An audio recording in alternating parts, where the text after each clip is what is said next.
In today's video, I'm going to teach you how to embed interactive 3D into your Wix website using Spline. We will start inside Spline with your 3D design already open and ready to go. Once you are in your project, head to the top right corner and click Export.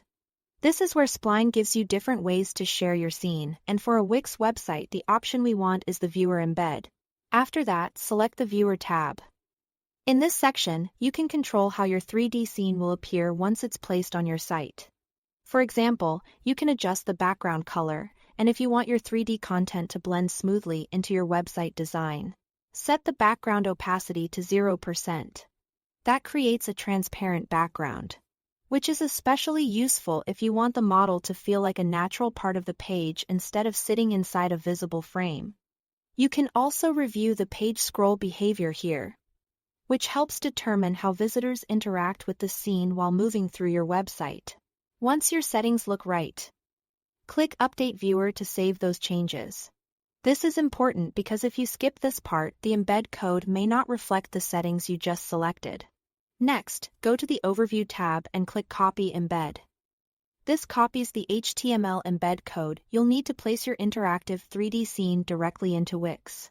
Now switch over to your Wix editor or Wix Studio. Go to the section of the page where you want the 3D design to appear. Then click the plus icon, also called Add Elements, in the toolbar on the left side. From there, choose Embed Code. Then Popular Embeds and click Embed HTML.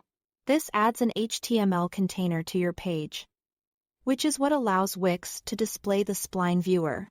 When the HTML settings panel opens, paste the Spline embed code into the field labeled Add Your Code here. Then click Update or Apply depending on which version of Wix you are using. At that point, your 3D scene should load into the embedded frame. Once it's added, close the HTML settings and resize the box on your canvas so it fits your layout properly. Take a moment to make sure the dimensions feel balanced with the rest of your design, especially on the section where visitors will first see it. And that's it. Thanks for watching.